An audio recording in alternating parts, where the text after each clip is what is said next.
Hello and welcome to the latest Capital and Kayfabe. I am your co-host, JP John Posh, from the Two-Man Power Trip. Of course, joining me is the political pundit, the campaign manager, formerly the author, the journalist, Mr. Jack Hunter. Jack, welcome back. How you doing?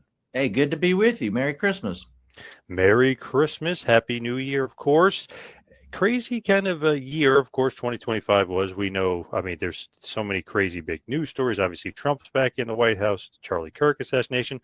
What do you think, like, biggest news stories of the year, or what could you kind of like wrap your head around just as far as the biggest happenings? There's so many, working on the conservative Republican leaning things, Trump's first year of his second term, what that's looked like, pros and cons is a big deal. Obviously, foreign policy, Ukraine, Israel, what's going on with Venezuela is a big part of that. The Epstein files are a big part of that. I'm trying to think of what the single biggest takeaway would be. It would depend on the listener or viewer's priorities in part, right? I don't know. Maybe Donald Trump not going to John Cena's last match after he was invited might be the biggest story. That honestly, somebody mentioned it to me yesterday because we were talking about it. Not that they knew wrestling, but they were just randomly talking about it. And like, wasn't he supposed to do something? They were talking about UFC at the White House. Like, no, something else. I'm like, no, he's supposed to do WWE at the DC, and for some reason he didn't want to do it, or they didn't want. I don't know, something happened. I feel like he turned them down. I feel like. I think that's what happened. I think Triple H said he was invited, or it was reported that he was invited, or something like that. I don't want to misspeak or misrepresent. And he went to the Army-Navy football game. Yeah. So I get that. But, it's not about Trump or if it was Joe Biden or anybody else. Having the president of the United States at your final match is kind of a cool thing, but it didn't happen and whatever. So. Yeah, that was kind of almost like a given. Like, oh, he's going to be there, but will Vince McMahon be there? But then he didn't even show up, so it wasn't a given at all. Kind of crazy. And it's in the farewell video, but it was an old clip, just praising John Cena. But yeah, as far as politics, I mean, as a wrestling fan, that's a pretty big deal. Yeah, I just find it like funny that he made me think like, oh, Hogan got booed, by a very, left wing. Is this a left wing audience here? I'm not going there. Like, because UFC loves them. I mean, they're big right wing audience. They, huge pop and everything. Like, maybe he was wondering that. I'm curious. What do you think? Speculating. Look, Hogan got booed in Los Angeles two weeks after supporting Trump at the Republican convention. Right. Trump is in the Cena's last match was in Washington, D.C., which is blue as hell. I know. I've lived there for some time, and everybody knows that. So that probably came into his mind when he goes to UFC fights in Vegas or somewhere else. He's fine, Yep. But in super blue areas like Los Angeles or DC, you're probably going to get booed. So crazy. I was like looking up the top 10 most Googled searches of basically 2025. What are they? I figured Trump would be on there. I don't think he was on there at all from what I remember as far as him. Maybe him winning was like in the bottom part, but Charlie Kirk was like number one by far of like the most viewed, and so many people were attached to it. And then number two, I was looking, and I only know it because of my kids, but it was K-pop Demon Hunters. That was the number two search. I was like, what? Pop Demon Hunters, Korean pop star Demon Hunters? It's a cartoon on Netflix. Yeah. It's like a movie and a TV series, I think. Okay. And I think they do tours. Oh, okay. I don't know where to begin with that. I think John Cena's a huge K-pop fan. Hasn't he said that in the past? He's weird, though, because I feel like sometimes he kind of melds and molds into whatever he needs to. You know what I mean? Like maybe a little phoniness going on. But I feel like that definitely happens with him. But like all Hollywood people, it feels like that happens. Yeah, I mean, we talked about this last week. He has to be sort of political in his answers, given his status as an entertainer and whatnot. Yeah. As a smart businessman. Yeah. If that makes sense. I thought the number one search would be who is El Grande Americano.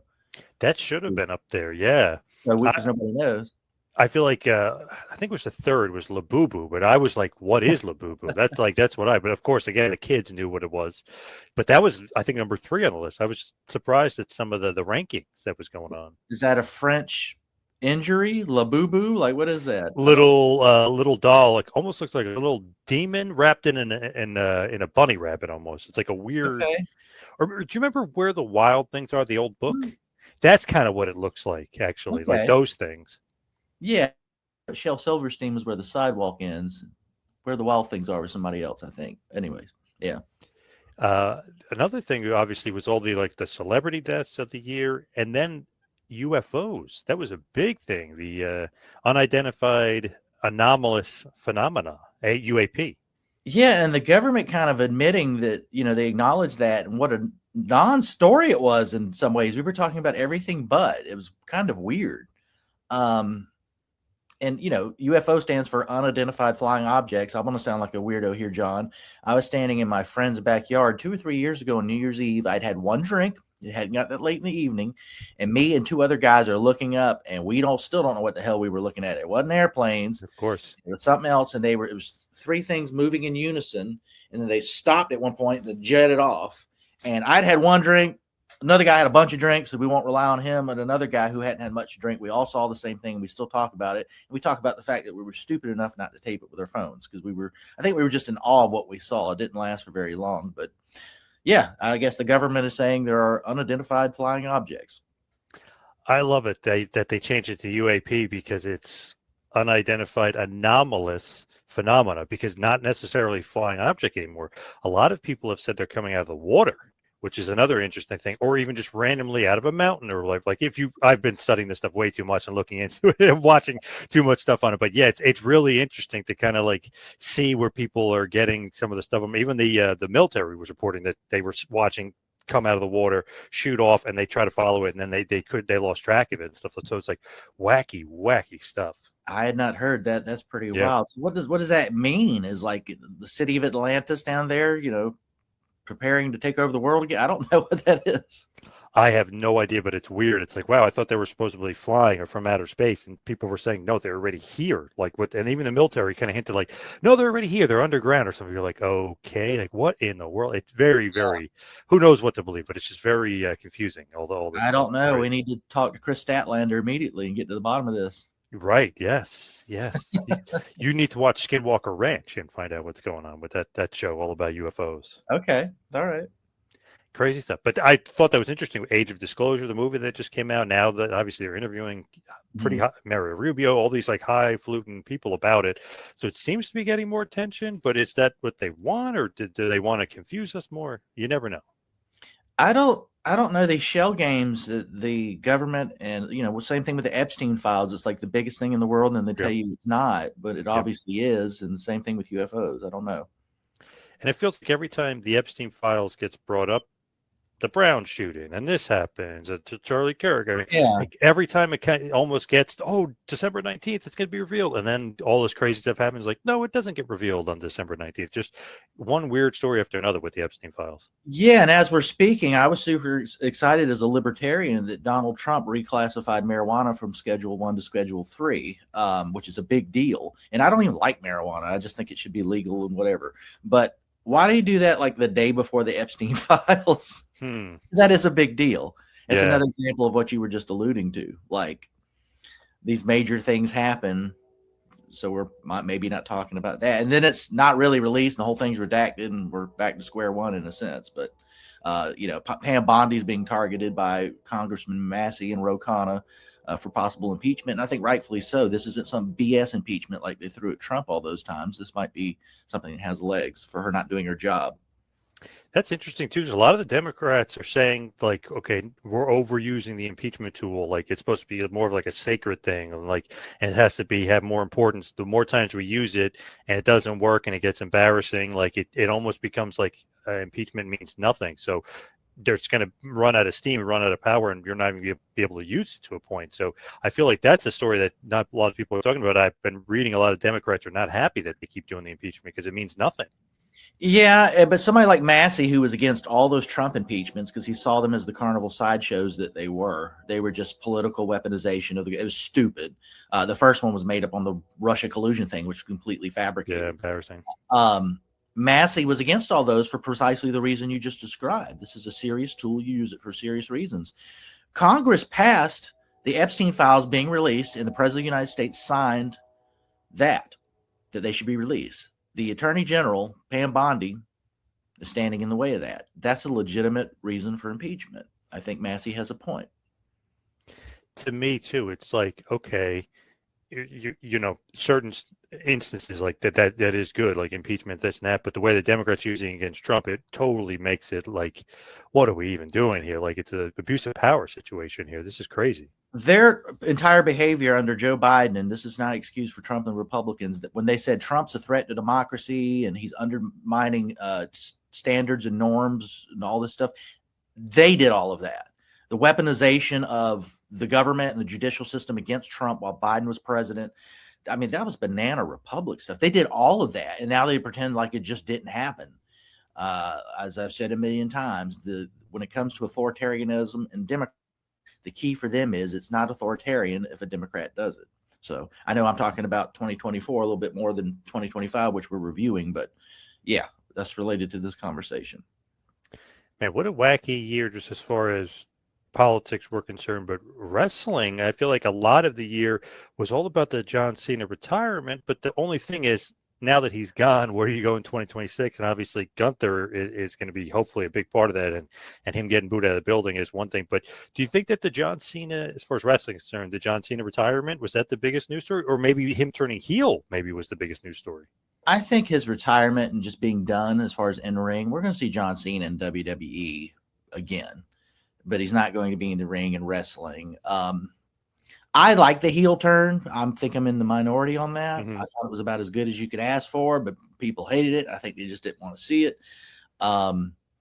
I think him retiring and being done and that last night, that was a big deal. I mean, we began this conversation by saying, hey, the president almost came, and he almost did. Like that was in the talks for this thing. Yeah. Yep. Wrestling, what would be a bigger deal in wrestling this year? So like, whenever Punk had that thing in AEW, that was the biggest thing that year. Likely was that 2023 at this point. I don't know, 2022. 2025, I think it has to be the Cena retirement. What happened this year, John, bigger than missing something? Am I overlooking something? I was thinking the Cena retirement, the Cena heel turn, but interesting. Somebody put on there, forget who it was online, so sorry if I'm not getting them correct, but they said that their biggest story of the year is, why did The Rock start the storyline, then disappear? And I was thinking to myself, in 2026, if The Rock returns, I feel like that'll be such a big story. Like, why did he disappear? Like, what happened there?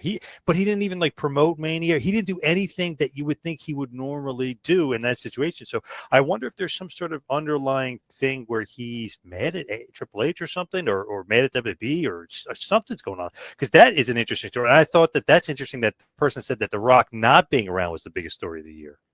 I don't think that's the biggest story of the year, but I think it's a big deal. Yeah. And they obviously started an angle. And when Rock was asked about it later, he's like, oh, I felt like we kind of fulfilled that or ended it. I'm like, what? You started it and that was it.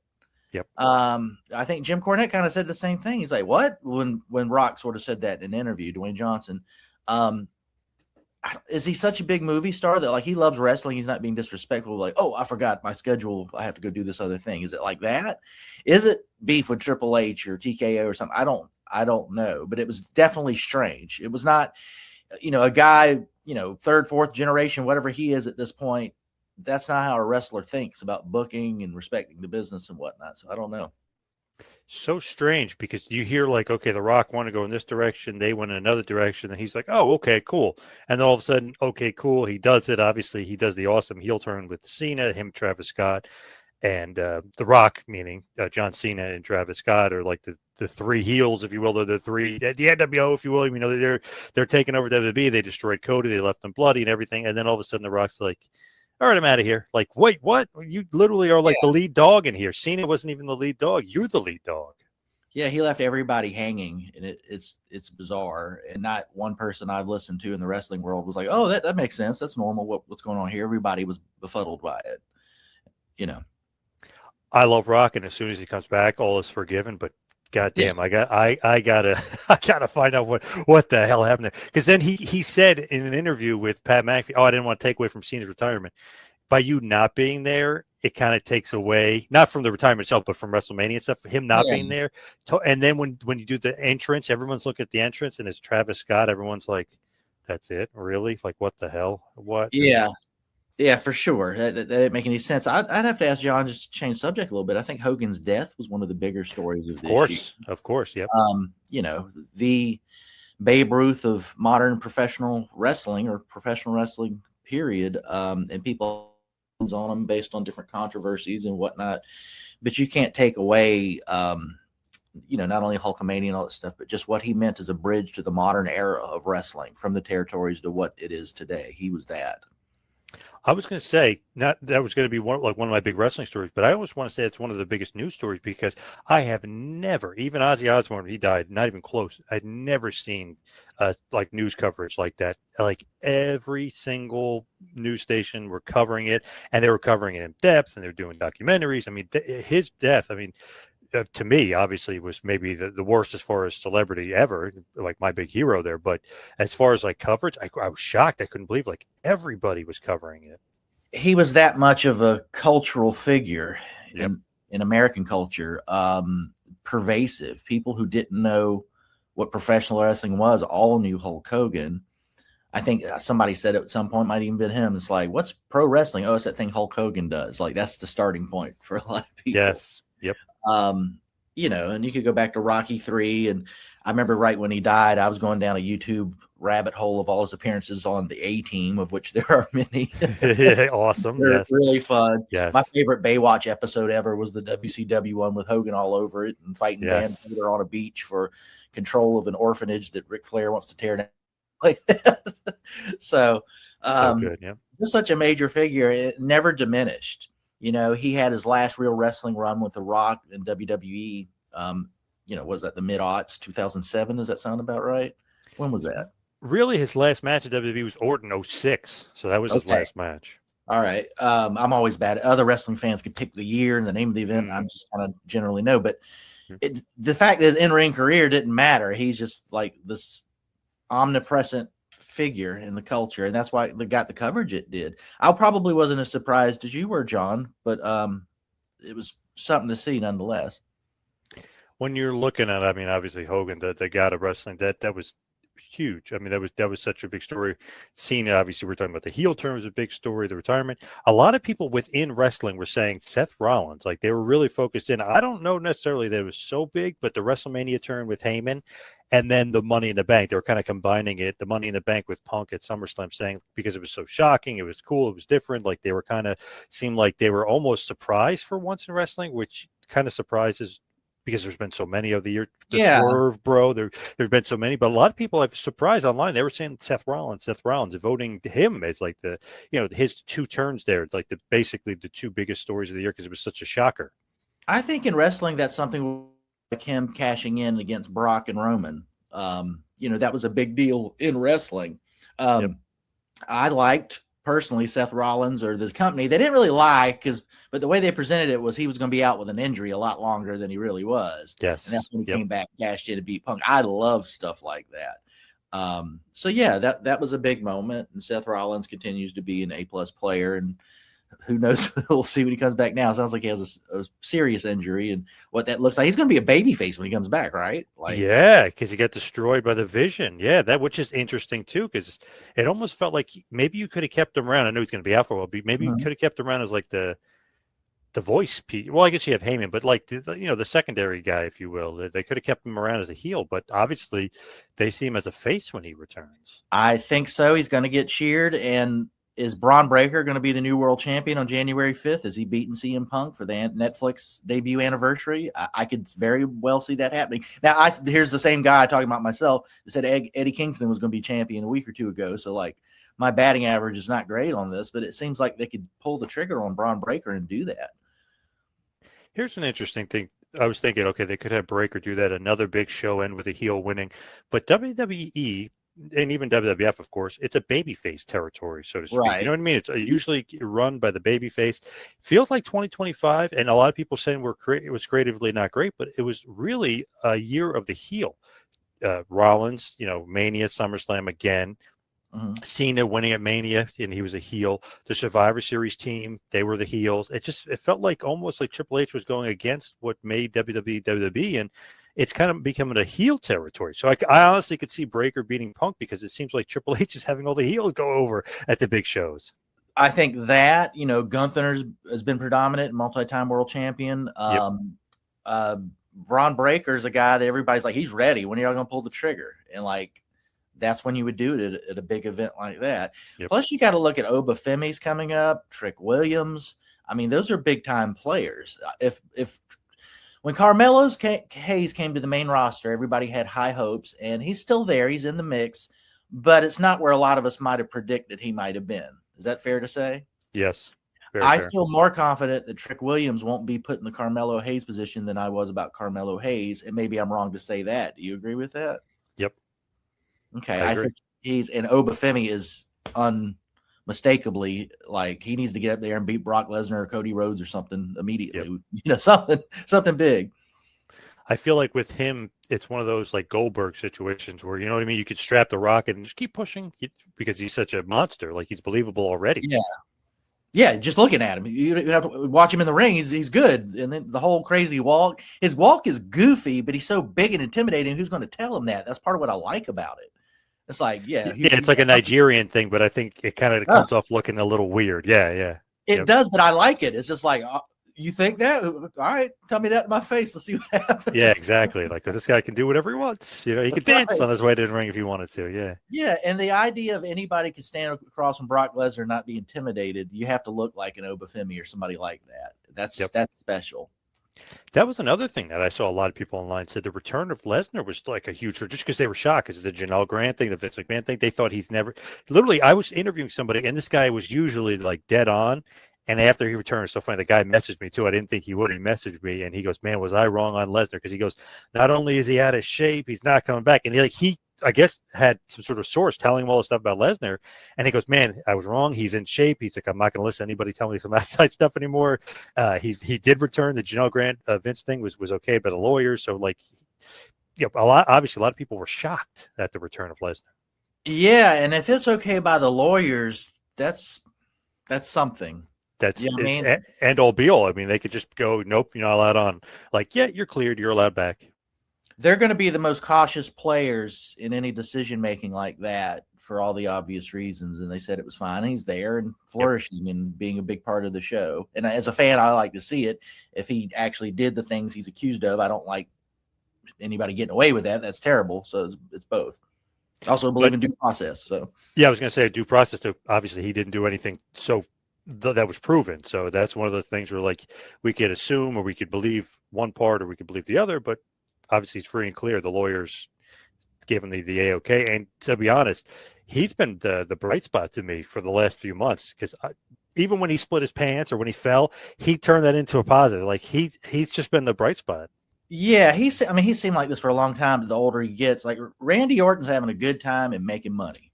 That's what he's doing. He's the age he is. He looks how he looks. He can still go. Brock's like that, and Brock's always been real open about, I'm going to go where people pay me money. If it's UFC, if it's WWE, and you're going to give me a ton of money, thank you.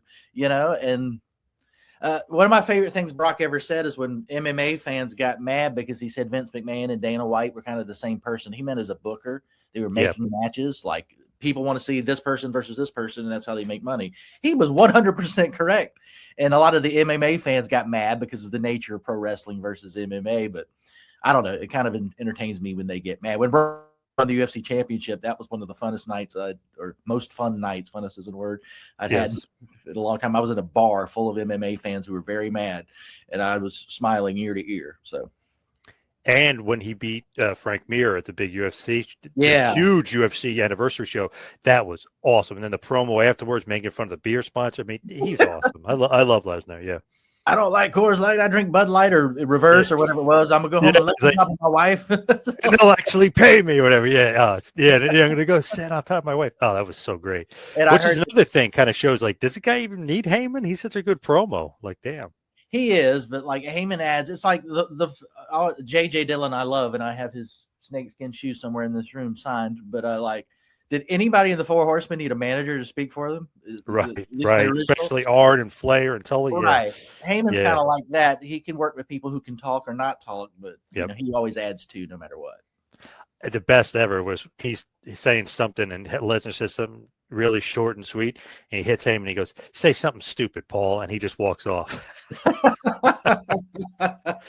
Like his little line, they're always great. I remember Sam Roberts was interviewing him, and he's like, "Seriously?" He goes, "Is that your question, you little dork?" And he's just like, "Okay, Paul, what do you think?" Like, you have no interest.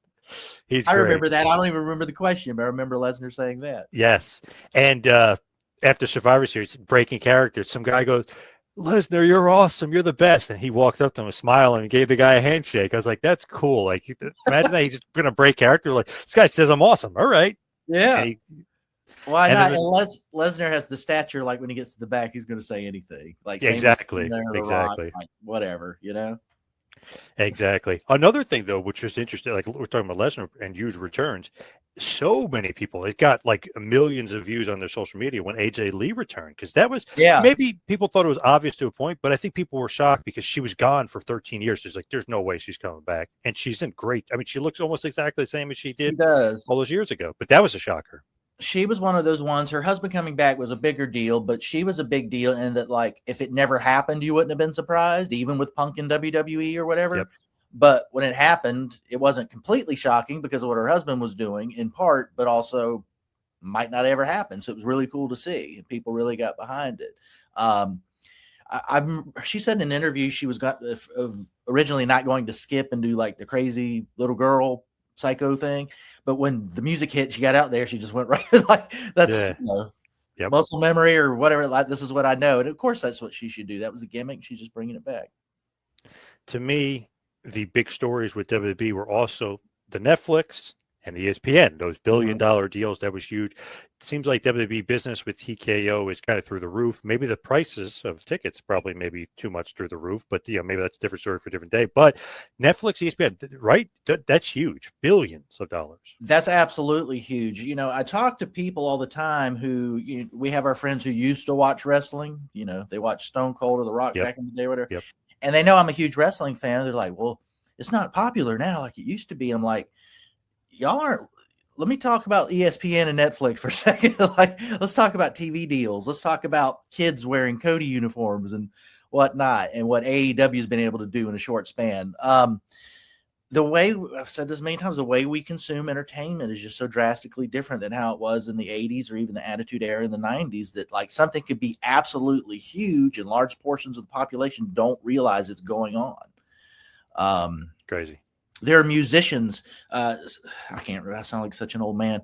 Somebody came to town recently. It sold out. I didn't even know who it was. And I'm a musician. I play music and keep up with that, or used to at least. That wouldn't have happened 25 years ago. I would have known who it was. It's just the way. So wrestling's like that too. It could be the biggest thing in the world, selling out arenas, WWE charging what they're charging, buying those tickets, and large swaths of Americans are like, oh, that Hulk Hogan thing's still going on? I didn't know. So it is crazy. And WWE making more money than ever. Maybe some people say bigger than ever, but it's more niche than ever, because a buddy of mine who literally, we call him Bad Take. All he does is have bad take. So he goes, I'm in a store for Christmas shopping and I see Hogan merch and Austin merch. He said he even saw Yeet, which was kind of surprising, but he said he saw some Jey Uso stuff. But he went to another store, saw Hogan and Austin. And he goes, no Cody Rhodes. Nobody knows who Cody is. And I said, that's kind of true to a point, but they're making more money than ever. But I said, to be honest, I go, comparing Cody to Hogan and Austin, that's crazy to me, because Hogan and Austin are gods. You know what I mean? They're from a different era. They're from the era before. They're gods. They're untouchable. Everybody knows who they are. They are, and that's kind of what I'm saying, that like Cody's as big to a wrestling god as you can get in 2025. Yeah. It won't be at that level again because of how we consume entertainment, how niche things are. Yep. A metric I would use are people come up to me who I know are parents, friends, they have children, and they're like, hey, we're taking our kid to wrestling. And I'll say Cody Rhodes. And they're like, how'd you know? That's a metric. Yes. The kids that don't know anything about anything are like, ooh, I like Cody Rhodes. Yep. That's that sort of John Cena Make-A-Wish kind of level of getting over with kids. That's a metric, but you can't measure it. There's not. What musical acts can tour arenas and fill them out in 2025? All right, Taylor Swift, I'll give you that. She's modern. Most of the rest of them are legends. It'd be your Bruce Springsteen, maybe a Madonna. Groups that have been around a million years, like that Kiss, something like that. Yeah. That tour was crazy. Yeah. From older hip hop artists, Beyonce, something like that. But how many people who have been as famous as you could be in like the last 7 or 8 years can do that? There's not, and they don't fill out arenas. They play other venues, and that's okay. But I'm just saying we're in a different place. Wrestling still fills out venues, but yeah. Nobody wants to hear about that though. But yes, big time. Yeah.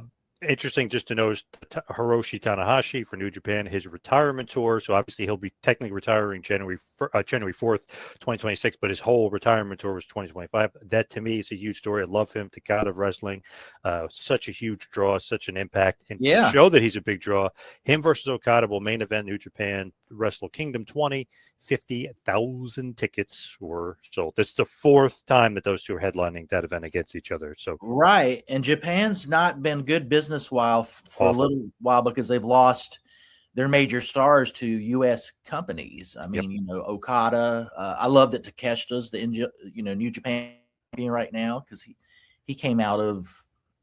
I'm losing my mind right now. The one with Kenny Omega and he fought in the other Japanese wrestling organization. DDT, losing my mind. Okay. I was thinking of All Japan and all this other stuff that wasn't that. But I love that he's the New Japan champion. They have Zack Sabre Jr. there, other big Japanese stars. But it's cool that Tanahashi and Okada are sort of having this big show. Over 50,000 tickets sold for this. It's sold out. I want to watch that show and will.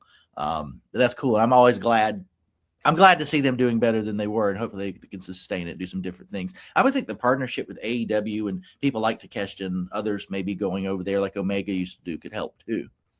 I think they should do more of that as far as sending the guys over there to do it for sure. Now, speaking of AEW, I feel like they had a down year, but a lot of people love the Death Riders kind of getting destroyed, if you will. Adam Page taking them over and finally being Death Riders. So it's weird. It's a weird year. It's like they were down at a lot of metrics, but it felt like their pay-per-views were pretty solid and selling out as far as that. But their TV weekly, I mean, you're doing 52 weeks a year, so it's hard to say, oh, they're struggling. But, I mean, their attendance was way down in 2025. I was down on the Death Riders early on, but I thought that, Swerve got elevated. Will Ospreay continued to be elevated during that time. Darby became more of a bigger star in that time, and they were all against the Death Riders. I can't be mad at that. Those three guys I mentioned, I like John Moxley. I am curious after Moxley's been, tapped out and got beaten and all that, how much of the rest of the Death Riders going to put up with that? We've got a World coming up, and we've got the New Year coming up. Do they do something drastically different than that? Moxley becomes a babyface. I'm not the only person to say that might happen. So lots of interesting things. 2 years ago, I would say that WWE held my interest more than AEW with Cody and the Bloodline. It's back and forth in 2025. There's 1 week I'm like, man, I like what Swerve's doing over here more than what's going on in WWE. And then I was like, oh man, Cody's doing this cool thing over here. Like it's back and forth, and that's okay. It's all interesting. I like it. Before we end this show, one of my favorite developments this year is watching CMLL shows with AEW wrestlers all over it and AAA shows with WWE wrestlers all over it. I just watched one last night with Dragon Lee against Vikingo and El Grande Americano and Rey Mysterio, Rey Fenix, and all that. Dominic, that's awesome. And I watched that in Spanish, by the way. They're not giving us an English option. If there's a link out there somebody knows about, let me know. I watched the whole damn thing in Spanish and enjoyed it and look forward to the next one. So that's a cool thing within the last year. You're right. CMLL and AEW, that relationship. Not only that, CMLL has been great as far as attendance. Over 1 million tickets sold. I mean, they dominated 2025 just as far as selling tickets. They were hot. AAA was super hot. Then you had WWE buying AAA and being part owners, basically half owners with them. Their business was through the roof. So really, Mexico wrestling kind of carrying the globe here. It's becoming more international. You got, gringo Americans like me watching it on a regular basis, which I would just kind of dabble in it sometimes in the past. But like, oh, Omega's on a AAA show, I'll order this pay-per-view. It was just like every here and there. And from my understanding, the AEW CMLL relationship, CMLL was selling out every show before they did squat with AEW. Correct. But when the other big Mexican company is bought by WWE, maybe you want to have a relationship with the other big American company, and it benefits everybody, especially us fans. So all that's great all around. And if anybody hasn't seen it, MJF versus Mystico might have been match of the year to a lot of people. Amazing stuff. So people should check that out. If they can find it, check that one out. I love it. And all this crossover stuff, the Forbidden Door pay-per-views I've enjoyed, but is that an outdated concept at this point? People MJF showing up on MLW sometimes now, even like so. To me though, I love like dream matches, if you all know. People will be like, oh, Mystico MJF's not a dream match, but to some people, and even to me to a certain extent, because Mystico's such a big star, and to be honest, I think MJF might be the best guy in AEW, outside of Omega and Joe and stuff like that, but like the actual AEW core guys, I feel like he might be the best one, and that's such a cool matchup. It's like, when the hell would you ever expect to see that, like, in Mexico? Like, what in the hell? Like, so random. And I mean, they did in the States too, but it's just so random that or was that match in Mexico too? Because they had a match in AEW that I think was in Mexico too. But it was just awesome to see that those two wrestled. I think they did both, and they should do both. And the question is, how many people are watching both in both countries? I guess there's probably a lot of them. I'm one of them. More now than there used to be. Yeah. Yeah. So Mexican wrestling kicking ass, taking names in 2025. Hopefully continues in 2026. I feel like, was there anything we missed? Anything we didn't touch? But I feel like we kind of touched on everything as far as wrestling and politics. As soon as we end this, we're going to think of 5 more things, but that's going to happen no matter what. But yeah, yes. We covered some of the bigger ones. Certainly that Mexican development is something I did not expect, and it's something I really enjoy as a fan.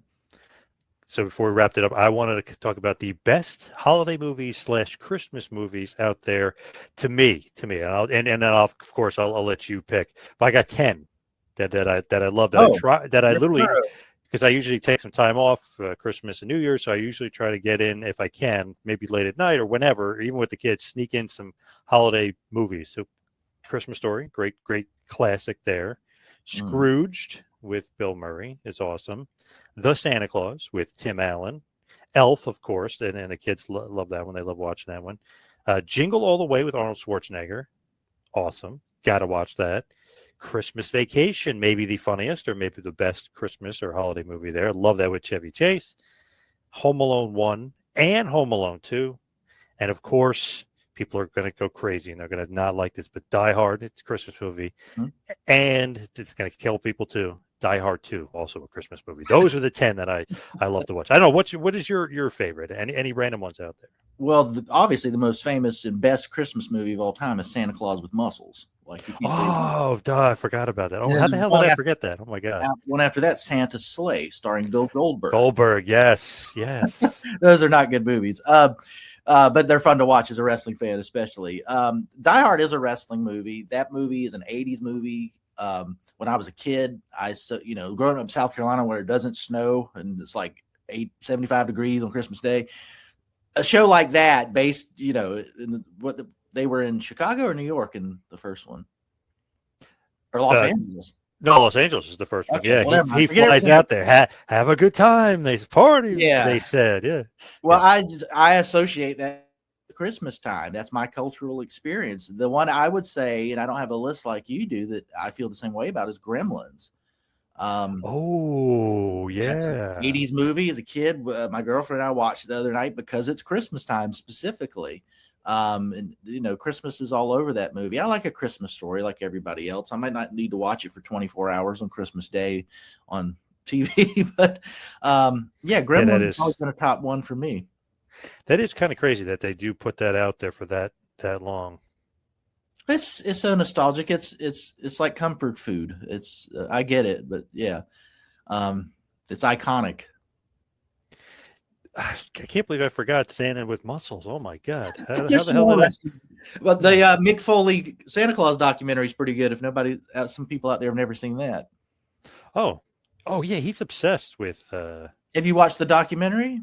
No, I haven't, but I know he's obsessed with Christmas. Yeah, you should watch it. I think it's about 10 years old. I think it's called I Am Santa, kind of like I Am Iron Man, but I Am Santa, and it's about him transforming into being a Santa, where kids come up and sit on his lap and doing that. Oh, interesting. Yeah, I know he loves daughter that. Noel's a big part of it.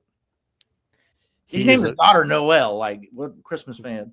Yeah, he's obsessed. You know what's interesting? A lot of people, which is kind of crazy, are saying that Rambo might be a Christmas movie. What do you think about that? I never thought of it as one, but I'm open to the debate. When the Die Hard debate sprang up on the internet within the last decade or longer than that, I thought about it for 10 seconds. I'm like, no, that's a Christmas movie. I associate it with Christmas. So I think it's a generational thing. If I was in my 60s, I might not associate it with Christmas because I was a different age. You know what I mean? Yeah, to me, Rambo's not, but this is great. A lot of people always talk about Die Hard, but there's a Christmas tree in the background and some Yeah, Christmas decorations. So people say, like, this is the first 80s Christmas action movie. It was Rambo First Blood. I don't think Christmas was as emphasized in First Blood as it is in Yes. Die Yes. Hard or even Gremlins. I was cracking up when my friend's wife sent that to me. Like, that's so funny. It's like, that's so true. It's Like funny people, if you have to be of a certain age to understand that First Blood was first and then Rambo came after, because yeah.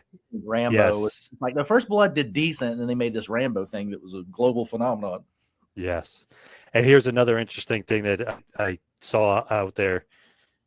Nakatomi Plaza remembers Terry Ellis, the deal maker. Ellis, you don't know what you're doing, Ellis. What a prick. I love that. He really didn't know what he was doing. Yeah. He thought he was a deal maker. He didn't know. I love that funny stuff, but great Yeah. stuff. So That's great. That is the year in review here, Jack. We covered it all, I think, possibly. I think, like I said, we'll think of 5 more things as soon as we're done. That's the nature of this. That always happens. Like, oh my God, how did I forget Paul Heyman and Braun Breaker and the Vision? How did I forget? Right? That always happens.